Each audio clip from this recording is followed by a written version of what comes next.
पूरे वर्ष में एक दिन ऐसा आता है, मकर राशि में सूर्य प्रवेश करता है तो उसे मकर संक्रांति कहते हैं। महाराज ध्यान दीजिएगा, पूरे वर्ष में एक दिन मकर संक्रांति। हमारे हिंदू धर्म में ये दिन है, हमारे हिंदू धर्म में जो ये दिन है। अच्छा, कई लोग कहते हैं कि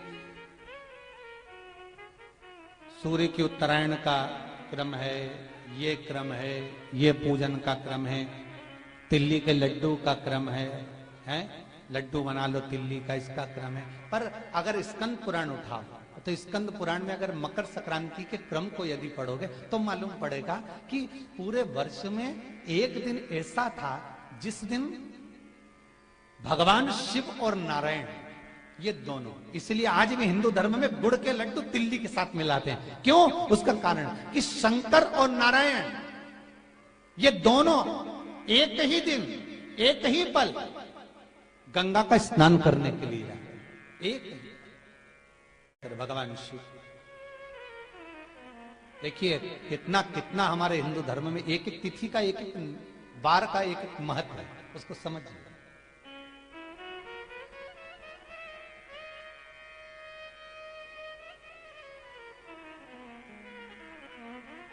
माता लक्ष्मी,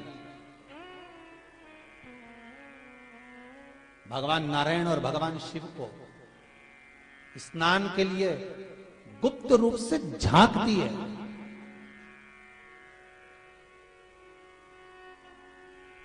तो भगवान विष्णु ने तिरछी दृष्टि में माता लक्ष्मी को देखा, तिरछी दृष्टि।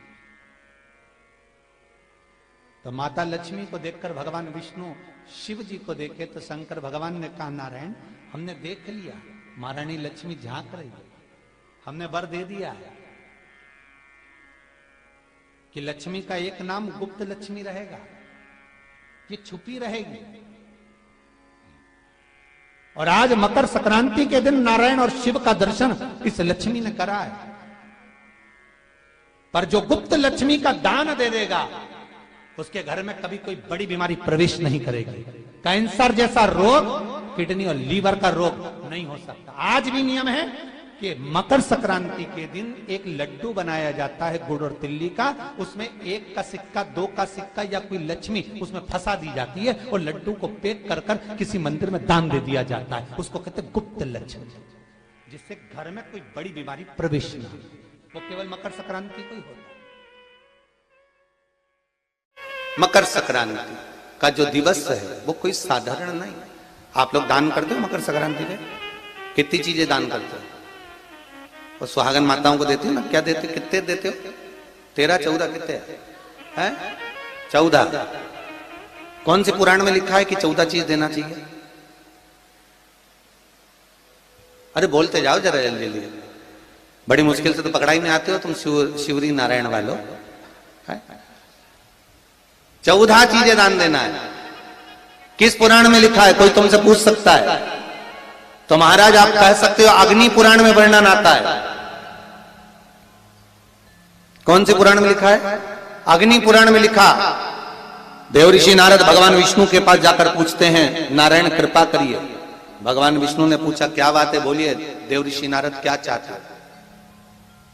चाहते क्या हो वो बताओ। महाराज हमें इतना सा बता दो, शिव जी के यहां जाते हैं तो पहले उनके द्वारपाल से पूछना पड़ता है अंदर जाने के लिए। ब्रह्मा जी के यहां जाते हैं तो ब्रह्मा जी के द्वारपाल से पूछना पड़ता है। इंद्र के यहां जाते हैं तो इंद्र के द्वारपाल से पूछना पड़ता है।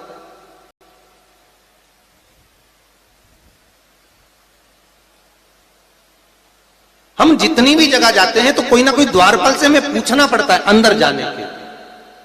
भगवान देवऋषि नारद कह रहे हैं, नारायण से कुछ ऐसी कृपा कर दो कि हमें किसी से आज्ञा लेना ही नहीं पड़े।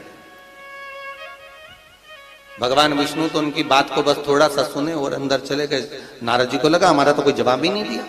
नारद जी वहीं पर टिक गए, खड़े रहे, नाम जाप करते रहे।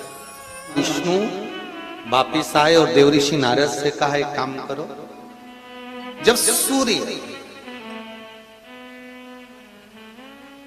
मकर में प्रवेश करते हुए उत्तरायण की ओर जावे उस घड़ी उस पल में देवऋषि नारद तुम 14 बार भगवान के नाम का, शिव नाम का दान दे दीजिए, भगवान नारायण के नाम का, राम नाम का, कृष्ण नाम का दान दे दीजिए।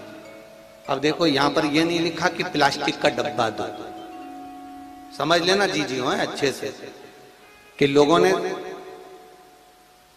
दान को कितना भ्रष्ट कर दिया वो बताया जा रहा है। अग्नि पुराण में यह नहीं लिखा कि तुम प्लास्टिक की चाय की चन्नी दो 14, बाल्टी दो 14, या प्लास्टिक का डब्बा दो 14 है। यहां पर यह नहीं लिखा है कुछ भी हो। यहां क्या लिखा अग्नि पुराण में कि मकर संक्रांति के दिन जब सूर्य उत्तरायण भाव में प्रवेश करे, मकर में जावे, उस समय पर देवऋषि नारद तुम्हारे मुख से अगर 14 बार भगवान के नाम का दान 14 जीवों को दे आओगे तो किसी भी देवता के पास जाओगे, तुम्हें परमिशन की जरूरत नहीं पड़ेगी, तुम डायरेक्ट प्रवेश कर जाओगे, डायरेक्ट। अब तुमको अगर वैकुंठ में डायरेक्ट प्रवेश करना हो तो बिना पूछे, तो उसके लिए कहा ही मकर संक्रांति पे दान दो। तो किस चीज का दान देना है हमारा? प्लास्टिक का डब्बा नहीं, बाल्टी नहीं, चन्नी नहीं, फिर किस चीज का दान?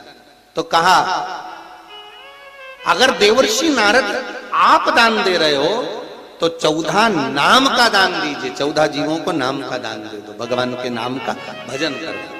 और अगर संसार के लोग दान दे तो किस चीज का? तो के अन्न से बड़ा कोई दान, अन्न से बड़ा कोई दान।